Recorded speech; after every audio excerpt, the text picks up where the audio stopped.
Hello, હું ચંદ્રિકા રાજપૂત શ્રી ગોપીનાથ કિચનમાં આપનું સ્વાગત કરું છું. આજે આપણે બનાવીશું પીચનું શરબત. આપણે કોઈ પણ નવું ફળ ખાવું હોય જે આપણે પહેલેથી ના ખાતા હોય અને પહેલી વાર ખાવું હોય તો આપણને એવું થાય કે આ કેવું લાગશે. તો આ પીચનું શરબતમાં પણ એવું જ હતું કે મને એવું થતું હતું કે કેવું લાગશે, પણ મેં પહેલી વાર બનાવ્યું અને બહુ સરસ લાગ્યું. તો એ રેસીપી હું તમારી સાથે શેર કરી રહી છું. તો અહીંયા મેં 3 પીચ લીધા છે. આને સારી રીતે ધોઈ લીધા છે અને આ 2-3 દિવસ ઘરે પડાવી એટલે સરસ મજાના પાકી ગયા છે. એકદમ પાકું ફળ થઈ ગયું છે. તો હવે આની હું છાલ કાઢી લઈશ. આમ તો આપણે છાલ ના કાઢીએ તોય ચાલે, પણ હું આની અત્યારે છાલ કાઢી અને ઉપયોગ કરીશ. હવે આ 3 પીચની મેં છાલ કાઢી લીધી છે. હવે આના આપણે ટુકડા કરી લઈશું. તો આ પીચ એ ઠળિયા સાથે આમ સખત રીતે ચીપકેલું હોય છે, એટલે આને થોડી આમ ઠળિયાથી અલગ કરતાં વાર લાગે. તો આવી રીતે કરી અને મેં આ બધા પીચના આવી રીતે નાના નાના ટુકડા કરી લીધા છે અને હવે આને આપણે મિક્સર ગ્રાઇન્ડરમાં ક્રશ કરીશું. અહીંયા આપણે મિક્સરનું નાનું બાઉલ લઈ લઈશું અને એમાં પીચના ટુકડા લઈ લઈશું. અને હવે આમાં આપણે ખાંડ ઉમેરવાની છે. તો અહીંયા હું 5 ચમચી ખાંડ ઉમેરી રહી છું.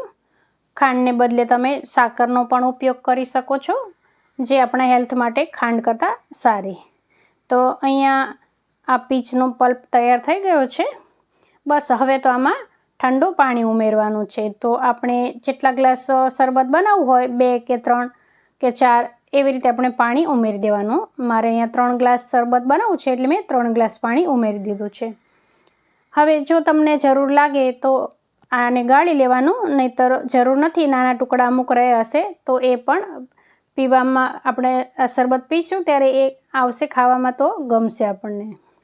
હવે અડધું લીંબુ નીચોવી દેવાનું અને આપણે ટેસ્ટ કરી લેવાનું. તો અહીંયા મને ગળ પણ થોડું ઓછું લાગ્યું એટલે હું દળેલી ખાંડ 2 ચમચી ઉમેરી દઈશ. અત્યારે આપણે દળેલી ખાંડનો ઉપયોગ કરવાનો, જેથી કરીને ફટાફટ શરબતમાં મિક્સ થઈ જાય. હવે જો આમાં તમારે સંચળ, મીઠું, શેકેલા જીરાનો પાવડર ઉમેરો હોય તો એ પણ ઉમેરી દેવાય અને થોડા ફુદીનાના પાન લેવા હોય તો એ પણ આપણે ક્રશ કરતી વખતે લઈ શકાય. હવે મેં આ શરબતને છેલ્લે ટેસ્ટ કર્યું ત્યારે એકદમ માપસરનું જ હતું બધું.